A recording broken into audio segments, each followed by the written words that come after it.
Taste the Daily. குடியில் ஓடை முறையாக தூர்வாரப்படாததால் சாக்கடை கழிவுநீர் தேங்கி துர்நாற்றம் வீசி வருவதாக பொதுமக்கள் குற்றம் சாட்டியுள்ளனர். கூட்டாமல்லி ஓடையில் புளியங்குடி பகுதியில் உள்ள சாக்கடை கழிவுநீர் செல்லும் நிலையில் பல மாதங்களாக இந்த ஓடை தூர்வாரப்படாமல் இருப்பதாக கூறப்படுகிறது. இதனால் கழிவுநீர் ஆங்காங்கே தேங்கி துர்நாற்றம் வீசுவதுடன் கொசு உற்பத்தியாகி டெங்கு காய்ச்சல் மற்றும் தொற்று நோய்கள் பரவும் அபாயம் உருவாகி உள்ளதாகவும் இதுகுறித்து பலமுறை கூறியும் விடியா ஸ்டாலின் அரசின் அதிகாரிகள் எந்த நடவடிக்கையும் எடுக்கவில்லை என பொதுமக்கள் குற்றம் சாட்டியுள்ளனர். திருவண்ணாமலை அருகே கோயில் கட்டுமான பணியின் போது கிடைத்த தங்க காசுகள் குறித்து உரிய ஆய்வு மேற்கொள்ள கோரிக்கை எழுந்துள்ளது.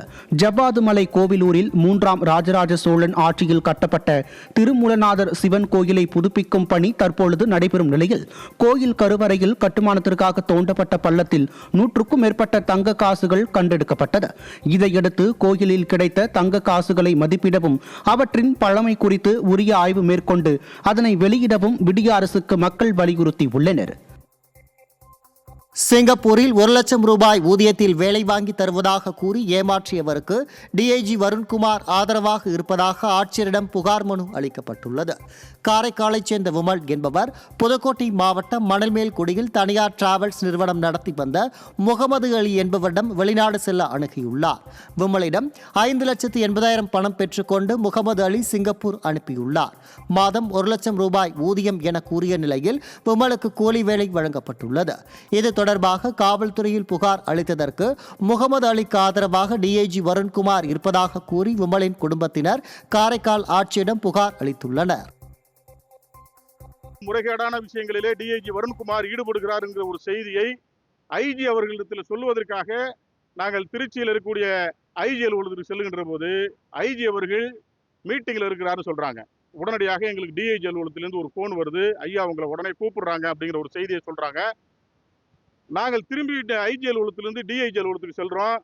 டிஐஜி அலுவலகத்தில் பணியாற்றக்கூடிய பெண் காவலர்களை வைத்து அவசர போலீஸ் 100க்கு கால் செய்து அந்த காலின் அடிப்படையிலே ஒரு 100க்கும் மேற்பட்ட காவல்துறை அதிகாரிகளை டிஐஜி அலுவலகத்திற்கு வர வைத்து நாங்கள் காவல்துறை அதிகாரிகளிடம் தவறாக பேசி இருக்கிறோம்னு சொல்லி ஒரு வித்தியாசமான ஒரு சூழலை வருண்குமார் டிஐஜி அவர்கள் அங்கே உருவாக்கி அந்த 7 ஸ்கை உரிமையாளர் முகமது அலி அவர்களை காப்பாற்றி விட்டு விட்டார்கள்.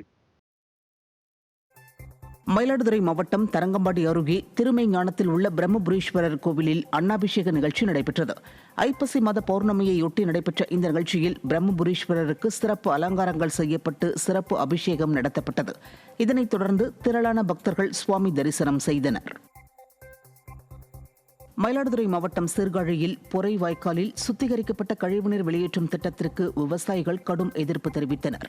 திட்டத்தை செயல்படுத்துவது தொடர்பாக கருத்து கேட்பு கூட்டத்தில் பங்கேற்ற விவசாயிகள் கழிவுநீர் வெளியேற்றப்பட்டால் நாளடைவில் அந்த தண்ணீரை பருகும் கிராம மக்கள் பாதிக்கப்படுவார்கள், கால்நடைகள் மற்றும் விவசாய நிலம் பாதிக்கப்படும் என கூறி எதிர்ப்பு தெரிவித்தனர்.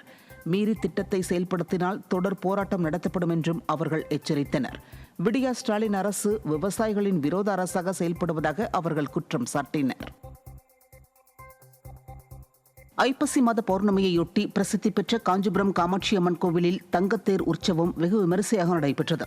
மலர் அலங்காரத்தில் லட்சுமி சரஸ்வதி தேவியர்களுடன் தங்கத்தேரில் பவனி வந்து காமாட்சி அம்மன் அருள் பாலித்தார். மேளதாளங்கள் முழங்க மின் விளக்குகளின் ஒளியில் ஜொலித்த தங்கத்தேரினை திரளான பக்தர்கள் வடம் பிடித்து இழுத்தனர்.